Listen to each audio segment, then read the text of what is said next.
At the end of 2011, Syrians were protesting peacefully against the regime of Bashar al-Assad. By 2012, the demonstrations had transformed into an armed uprising. The Free Syrian Army eventually managed to strike at the very heart of the regime. Damascus.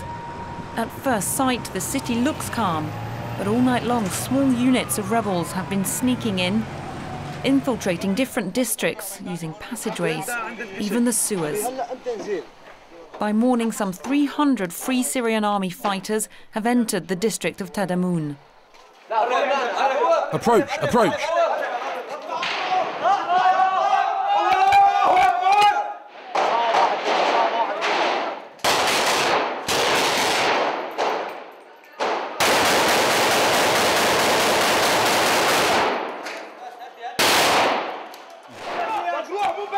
There's an injured man, go on.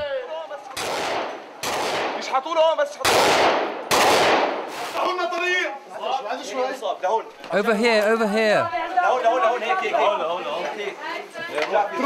Already more than 40,000 have died in more than a year. Every week the international community has condemned the never-ending war, but has been careful not to intervene.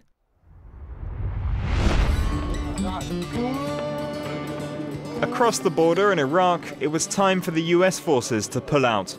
Almost a decade after Operation Iraqi Freedom, the last US soldiers turned over their bases to the local army. This is the Air Force. The Iraqi army is taking back an operational airbase with no planes.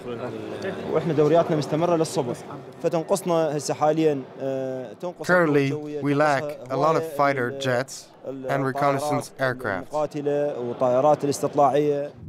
On the American side, soldiers can only display satisfaction that the mission is accomplished. All of them declare that Iraq is ready to take its destiny into its own hands. Strong democratic background here for the last several years, and the challenge before them is to maintain that course and to come together as a nation, accepting of all their cultures and embracing their diversity as one Iraqi nation. The US soldiers withdrew under heavy protection, leaving behind a country not ruled by law and order, but a country filled with public anger and on the edge of chaos. The new El Dorado for terrorists lies in Yemen. In the south of the country, jihadists go out of their way to ridicule the Yemeni army, especially those they've taken prisoner. This multiple rocket launcher was seized from the Yemeni army, alongside piles of other weapons. Another humiliating blow for the government soldiers, and it's not over yet. The captured troops are having a political and religious re-education lesson from Abu Hamza, a well-known Al-Qaeda chief. I'm asking you in the name of God, did President Ali Abdullah Saleh govern by the law of Allah? Does his successor Abdur Rabbu Mansur Hadi govern by the law of Allah? Why are you fighting alongside them against those who govern by Sharia law?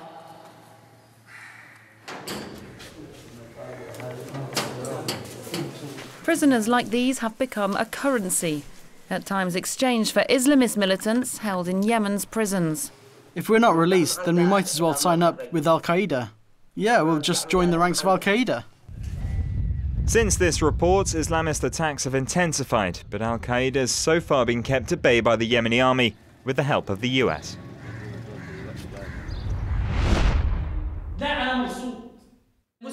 Meanwhile, democratic hopes planted by the Arab Spring soured under a strong Islamist influence. In Egypt, extreme Salafists have been using the media to get their message across. Abu Islam, shown here on the right, launched the first Islamic women's station, with all presenters under the veil. They're all going to wear the niqab. We don't want any wanton women.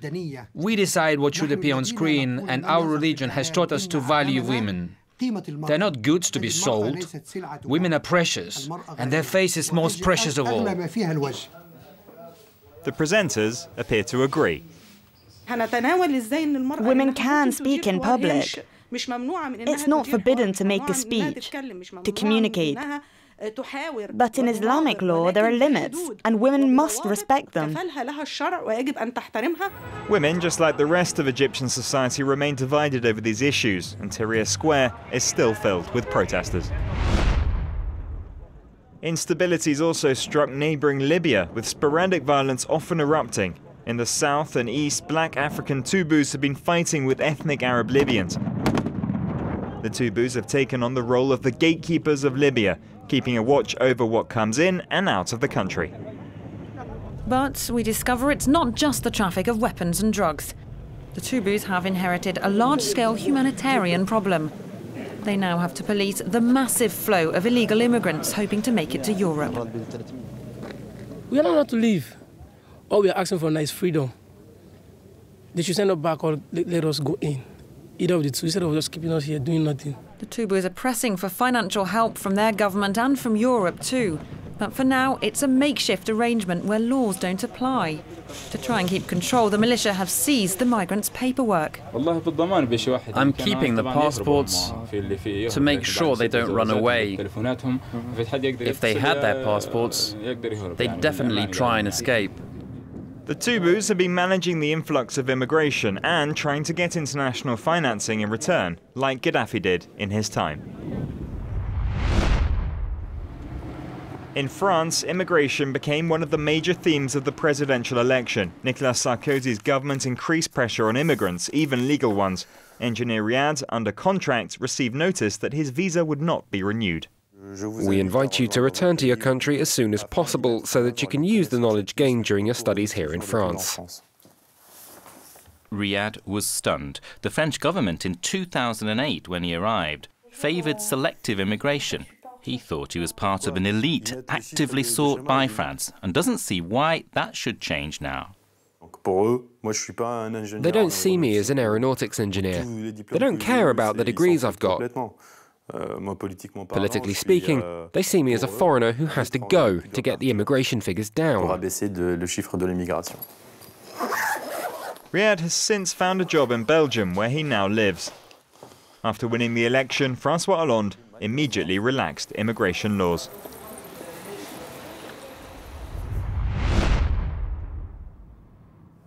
Another theme of the campaign was manufacturing in France. Offshore operations, particularly in Asia, have been losing France an average of 10,000 jobs a year. But there are others who have decided to return. China is no longer a haven in terms of cheap production. Far from it. Every year wages rise, at least 10 to 15%, and that pushes up our prices. But the success of a business doesn't always translate into jobs. 8 years ago there were 900 employees, now there's less than half. French factories have very few workers, and a lot of technicians. A lot of the work is automated. The phenomenon of companies returning operations to France stays at a minimal level, while factory closures continue, not helped by the ongoing financial crisis. On the other side of the Atlantic Ocean, the US re-elected Barack Obama despite a sluggish economy. The crisis has hit middle and working class Americans hard. Many live under constant fear of the bailiffs. Yes. Okay. Indeed, beneath the neon, thousands are sleeping rough. Hundreds are hiding out in a system of tunnels that crisscross the city. Like Cindy, who lives here, along with her husband, Rick. And this is our bedroom. Yeah, it's not much, but it's home for now. This is what we've got. Hi, baby. This couple has been living here for over a year and a half. Rick sometimes finds a bit of work as a freelance mechanic, but nothing stable. We're gonna come back up again. Can't go much farther down than the tunnel. There's a couple of jobs that are starting to turn around. Just a little bit. Recovery across the country has been faltering. Rick and Cindy hope better days lie ahead, so they may finally get themselves above ground.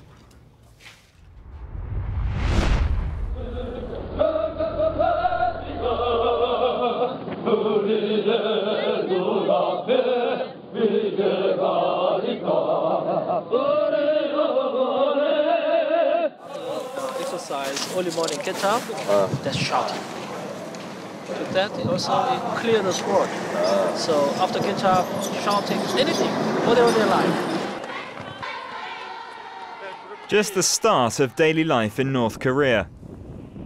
Soviet architecture, no cars in the street, and a subway that serves as a fallout shelter. Everything here has been filmed with a hidden camera. Only 2 stations lie open to foreign visitors. Loudspeakers fill the silence. What is it? In one university for the technology in Pyongyang city, the one teacher in the university made some research, and then they applied it into one factory to improve his research. So it was successful, so they announced it. A population cut off from the world, a state permanently on the edge of war. Everyday life in North Korea.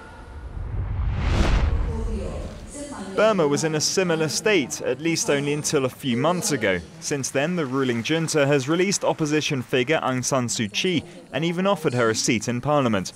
A willingness to open up that may have been facilitated by the Arab Spring. We don't know the country will become like Syria or something, Libya or something. I think if we going like that, if we not go to the democracy, I think one day maybe sooner or later, our government will be like that. I think, as by one of my opinion, I think that one day they will become like this. As a way of keeping power, the Burmese dictators decided to give their country a taste of democracy. It's not all good news in Burma. The year was also marked by ethnic persecution in the north. The Kachin have taken up arms, and recruitment starts at an early age.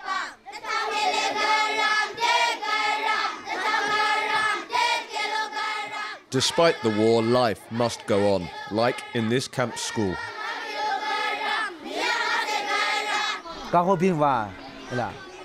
Children, I need one volunteer to tell what happened in your village. Well, in mine, there was an attack. We were rounded up by the soldiers. They took 5 of my friends away to use them as porters. I never saw them again. Some of these children are not yet 5 years old, but their nationalist instincts are already deeply ingrained. Now, all of you who want to become soldiers to defend the Kachin state, raise their hand. The Kachin dream of independence. A dream that's already displaced thousands. Independence doesn't solve everything, as proved by Sudan. In 2011, one country was split into 2, the Blue Nile region allied with the south fighting for independence, but found themselves placed in the north. For this army, the conflict never ended. 45,000 men who vowed to overthrow the Arab regime in Khartoum that discriminates black Sudanese. Their leader is Malik Agar, a former minister and governor of the Blue Nile state. He was dismissed by Khartoum in September. Now, he is President Omar al-Bashir's arch-enemy. The president said that the Sudan has become an Arab and Muslim country. Just look at me. I'm not Arab, Muslim perhaps, and proud of it. Why not? But I cannot become Arab. We are ready to take power if we have the opportunity, and we seek that opportunity. Who doesn't want it? As sporadic and violent combat builds in the Blue Nile region, the humanitarian situation crumbles.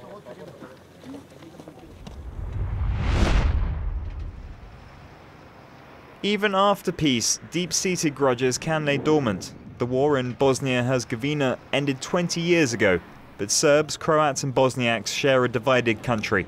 Divisions even found at school. In this room, it's a Bosniak class. They're having a physics lesson. And in the room next door, it's a Croat class. They're doing maths. 2 different programs based on ethnic lines. A system of separate schooling introduced after the war.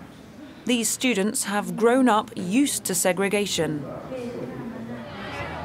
we as young people, we try so hard to make it work, to make it better, to make nationalism non-existent, but it's still a hard work because we, like, children are being raised that way to be nationalistic. Signs of promise amongst the youth of Bosnia-Herzegovina, some of whom are clearly ready to leave the past behind and take steps towards bringing their broken country together. The year at France 24 was particularly marked by Colombia. The Colombian military continued to track the FARC organization and destroy drug laboratories on rebel territory where they can. For one of our reporters, a routine mission turned into a living nightmare.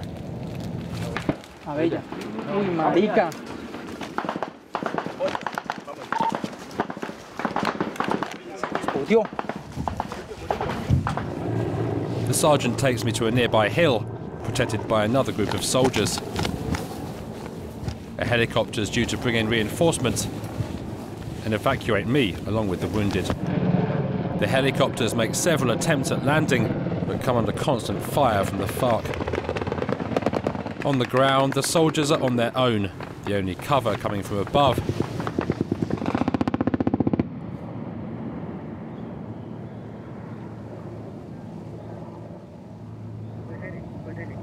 Para nosotros es un trabajo normal como cualquier otro. ¿Y su familia qué dice? ¿Familia? Familia no le gusta. Porque uno, pues, acá uno se expone mucho y lógicamente los deja solos, ¿no? Entonces me dicen que no. Sergeant Cortez died in the ambush, along with 3 other soldiers.